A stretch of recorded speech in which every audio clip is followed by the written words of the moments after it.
ভ্রমণ সাহিত্য কিংবা ভ্রমণের বই যারা পড়েন তারা মূলত ভ্রমণে আগ্রহ নিয়েই দেশ যেখানে পৃথিবীর সর্বোচ্চ পর্বত মাউন্ট এভারেস্ট আছে। এছাড়াও পৃথিবীতে ৮,০০০ মিটার উচ্চতার ১৪টা পর্বত রয়েছে, এর ৮টাই আছে নেপালে। বাইরে অসংখ্য পর্বত নেপালে আছে। নেপালের আরো অনেকগুলা বৈশিষ্ট্য আছে, মানে ওখানে হাজার বছরের ঐতিহ্যবাহী অনেকগুলা স্থাপনা আছে।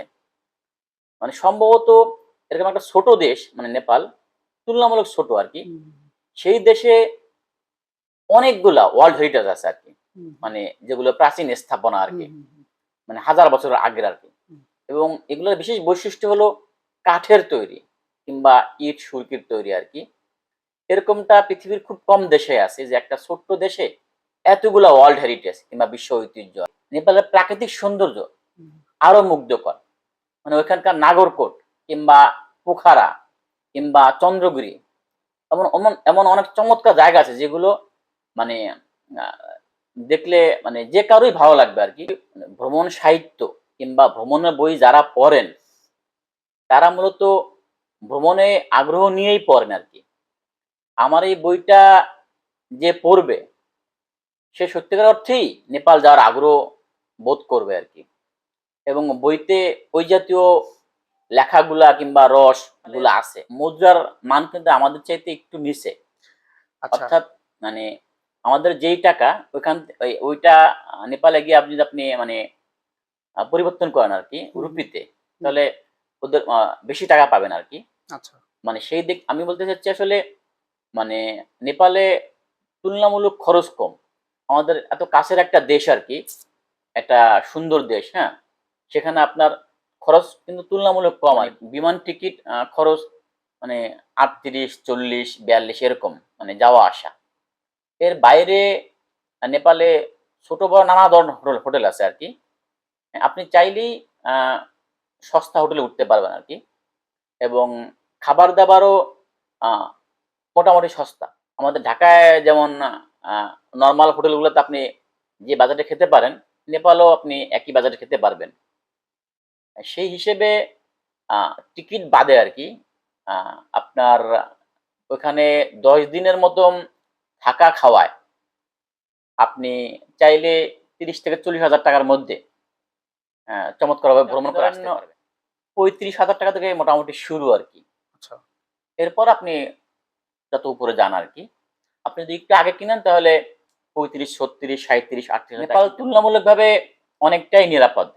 এবং ওইখানে মানে পর্যটক যারা আর কি এদেরকে সরকার একটু অন্যভাবে মানে টেক কেয়ার করেন আর কি, আর তারা খোঁজ খবর রাখেন আর কি। অর্থাৎ মানে আর নেপালে একটা তো কাঠমান্ডু শহর আর কি, মানে নেপালের রাজধানী কাঠমান্ডু, ওইখানে একটু ঘনবসতি। ওইখানেও প্রচুর মানে ঐতিহ্যবাহী স্থাপনা কিংবা দেখার অনেক কিছু আছে আর কি। বিশেষ করে আপনার এই যে মন্দিরগুলা কিংবা স্তূপাগুলা, হ্যাঁ, কিংবা আপনার এই যে দরবার স্কোয়ার গুলা। এর বাইরে নেপাল কিন্তু কাঠমান্ডু শহরের বাইরেও আরো অনেকগুলা জায়গা আছে মানে দেখার দর্শনীয় স্থান আর কি। কিন্তু আপনি তুলনামূলকভাবে নিরাপদেই ওখানে ভ্রমণ করতে পারবেন। মানে নিরাপত্তার দিক থেকে খুব একটা কোনো সমস্যা নেই। বেস ক্যাম্প অভিযানটা শুধু নেপাল ভ্রমণের জন্য না, আমার ধরেন পুরো ভ্রমণ জীবনের অন্যরকম একটা অভিজ্ঞতা আর কি। এবং আমি মনে করি মানে এরকম একটা মানে বেস ক্যাম্প অভিযানে যাওয়াটা একটা মানুষের জন্য সত্যিকার অর্থেই মানে জীবনের অন্যরকম স্বাদ নেওয়া আর কি। কাঠমান্ডু থেকে আমরা যখন লুকলা যাই আর কি বিমানে, ছোট্ট বিমানে, লুকলা এয়ারপোর্টটা হলো পৃথিবীর সবচেয়ে বিপজ্জনক এয়ারপোর্ট। ওটা তো একটা বড় ঝুঁকি আছে আর কি।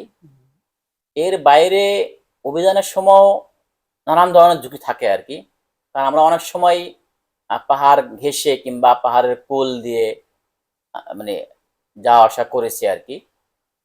এর বাইরে আমরা ফেরার সময় আর কি, আমি যেহেতু ফেরার সময় আর বিমানে ফিরি নাই, লুকলা থেকে কাঠমান্ডু বিমানে ফিরি নাই, আমি বাই রোডে আসছি আর কি। এই বাই রোডে আসার সময় মানে গাড়িতে যে মানে পথটুকু পাড়ি দিছে আর কি, এটা একদম পাহাড়ের কোল ঘেঁষে আর কি একটা পথ। এবং খুবই উঁচুতে আর কি। তো আমার কাছে বারবারই মনে হয়েছে যে মানে যে কোনো সময় যদি গাড়ি একটু 19-20 হয় আর কি, তো গভীর খাদে আমি চলে যাব।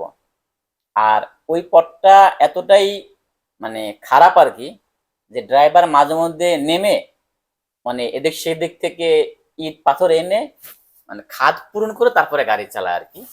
অর্থাৎ রাস্তাটা এতটাই বাজে আর কি যে ঠিক মতন গাড়িটাও চলে না আর কি। তো ওরকম একটা রাস্তা দিয়ে আবার এই রাস্তাটা আবার পিছল আর কি, মানে বৃষ্টি পড়তেছে, পানিতে পিছল হয়ে গেছে। তো যখন তখন মানে দুর্ঘটনা ঘটতেই পারে আর কি। জন। ওই বিমান আপনার 17-18 জন কিংবা 19 জন এরকম ধরে আর কি। বেস ক্যাম্পে অভিযানে যাওয়ার সময় পথে পথে ছোট বড় নানা ধরনের মানে টি স্টল কিংবা আপনার ওই যে লজ কিংবা রেস্টুরেন্ট পাওয়া যায় আর কি। আমাদের খাবারের সময় আমরা ওইসব রেস্টুরেন্ট থেকে মানে খাবার মানে খেয়েছি আর কি। আচ্ছা, এই রেস্টুরেন্ট গুলো তো বোধহয় নেপালের অন্য টুরিস্ট এলাকার রেস্টুরেন্টের মতো না। এইখানকার খাবারগুলার কিরকম খাবার কি ছিল ওইখানে? আপনি ওইখানে পিৎজা থেকে শুরু করে মানে সাদা ভাত, বিরিয়ানি, আপনি যা চান সবই পাবেন আর কি, কিন্তু দাম বেশি আর কি। কিরকম? ধরেন যেই চা কাঠমান্ডুতে 30 টাকা, ওইটা এখানে মানে বাড়তে বাড়তে 400, 500, 1000 টাকাও হয়ে যায় আর কি। আচ্ছা, এরকম এক কাপ চা। আচ্ছা, যেহেতু ওই ওই পথে কোনো গাড়ি ঘোড়া চলে না আর কি, ওখানকার সব মাল জিনিস বহন করে কুলি এবং ওই যে খচ্চর বা ইয়াক, ইয়াকের পিঠে আর কি, কিংবা খচ্চরের পিঠে।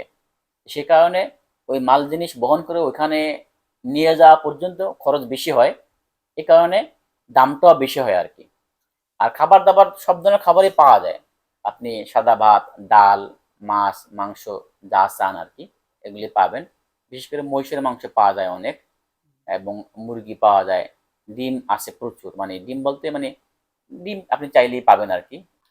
কাঠমান্ডু এলাকার আশেপাশে অনেকগুলো দর্শনীয় স্থান আছে, বিশেষ করে দরবার স্কোয়ার কিংবা স্তূপা। হ্যাঁ, এগুলো ঐতিহ্যবাহী, সবই অল হেরিটেজ। ওগুলো আপনি চাইলেই মানে একদিন কিংবা দুদিনে দেখতে পাবেন।